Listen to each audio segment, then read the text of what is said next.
Direct News TV. March 1, 2024. Ukraine's strategic goal in 2024 is to make Russia's war felt in Moscow. Ukraine appears to have few resources with which to mount another counteroffensive.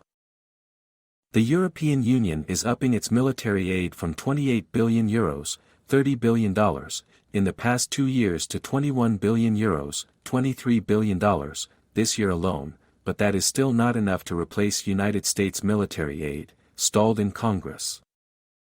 The Financial Times reported last month that certain U.S. officials had urged Ukraine to play defense in 2024 and conserve strength for a counteroffensive next year.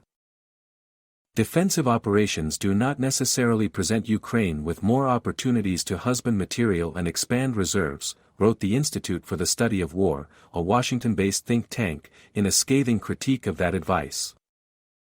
Talking to journalists on Sunday, Ukrainian President Volodymyr Zelensky hinted that he would appease conservatives with a summit in Switzerland this spring to thrash out a peace proposal. But he also said, "We believe that it is only right to get stronger on the battlefield. We do not want any negotiation formats or peace formulas to be imposed on us by countries that are not here today, not at war." If Ukraine is to fight for a better bargaining position, many experts feel offense is its only choice. "We are headed towards a war of attrition, which plays into Russia's hands," Vienna-based geopolitical strategist Valina Chakharova told Al Jazeera. "Ukraine will launch a military offensive, it is clear," said Chakharova, who also predicted Russia's 2022 invasion. Ukraine has hinted as much. "We are doing everything possible and impossible to make a breakthrough," Rustem Umerov, defense minister, said in the past week. Plan 2024 is already there. We do not talk about it publicly. It is powerful, it is strong, it gives not only hope but also will give results in 2024, he said. Ukraine still aims to restore the borders Russia recognized in 1991, which means pushing Russian forces out of 4 partially occupied regions, Luhansk, Donetsk, Zaporizhia and Kherson, and also retaking Crimea. A survey for the Munich Security Conference showed that at least 3/4 of Ukrainians still back all of these goals. But how will it be done? Changing tactics, constant strategy. Last year's counteroffensive strategy was to capture Melitopol and reach the Sea of Azov. From there, Ukrainian forces could cut off Russia from Crimea by firing on the Kerch Bridge. Had it succeeded, the strategy would have delivered Crimea, Kherson and most of Zaporizhia, and saddled Russian President Vladimir Putin with enormous political pressure to end the war.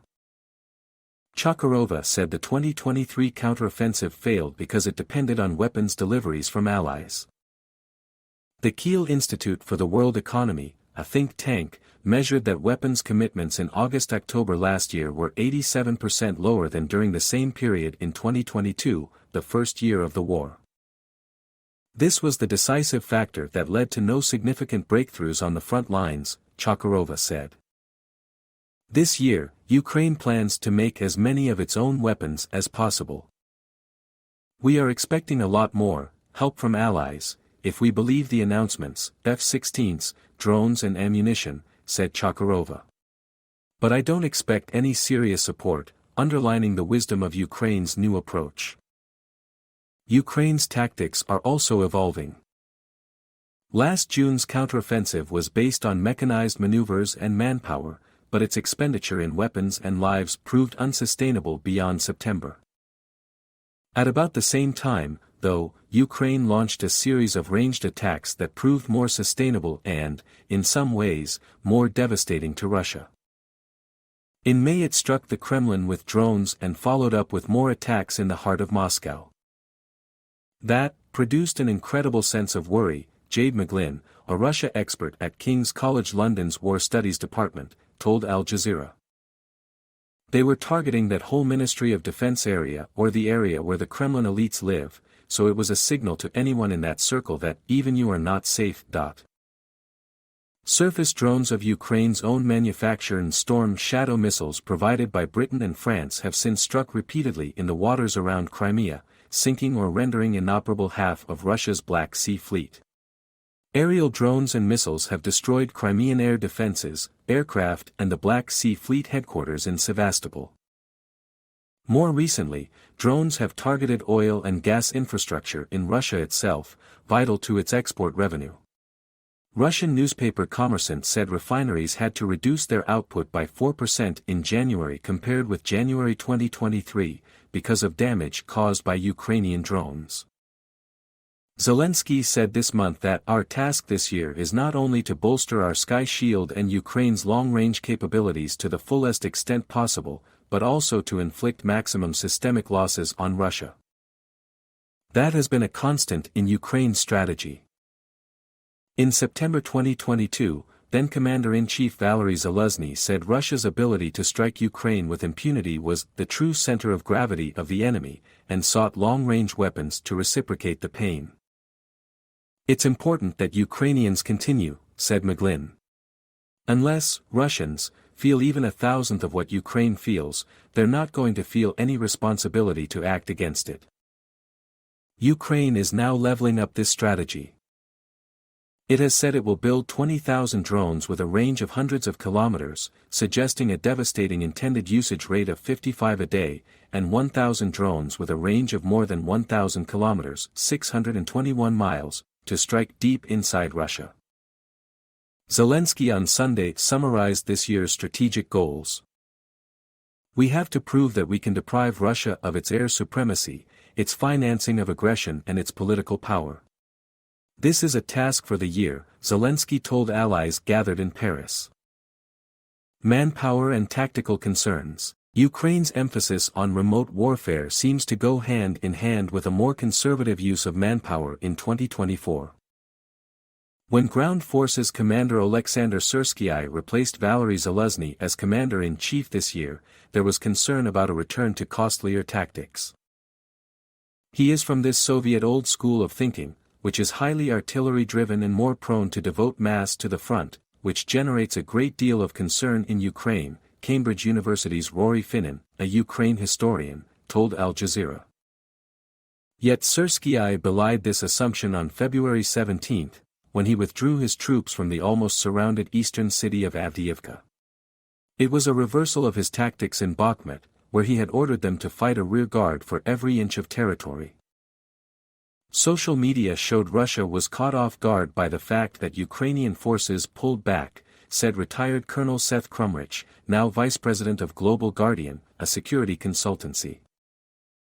As part of its effort to conserve manpower, Ukraine plans to build 1 million short-range drones this year, which can deliver small bombs with great accuracy near the front lines, a goal experts have told Al Jazeera is feasible.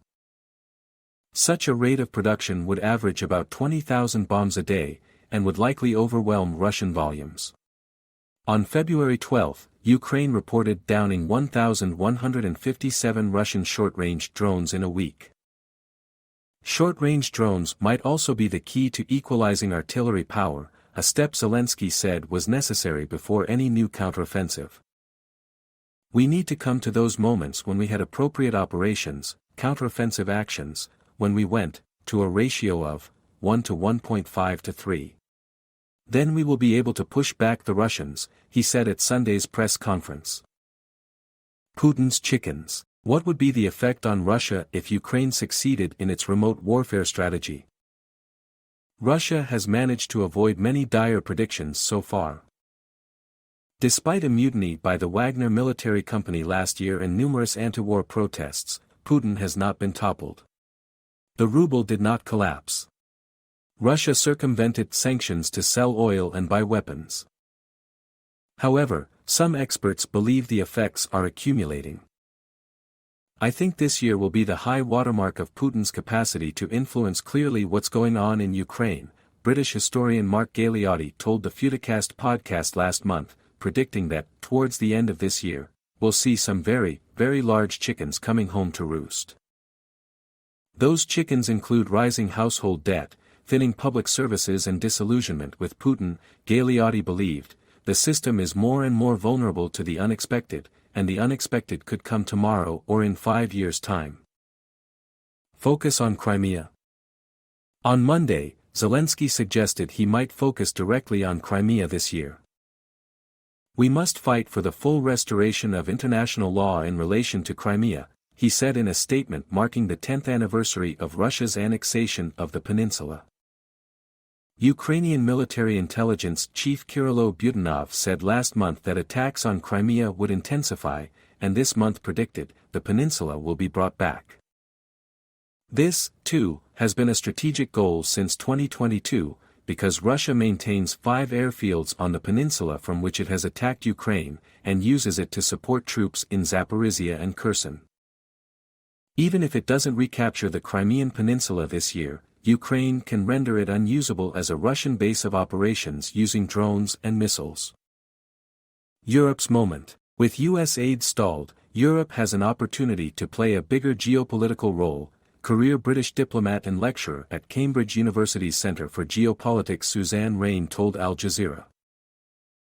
"My name is Kingsley. Please like, share, subscribe and hit that notification bell so you can be the first to be notified whenever we post. You won't regret it."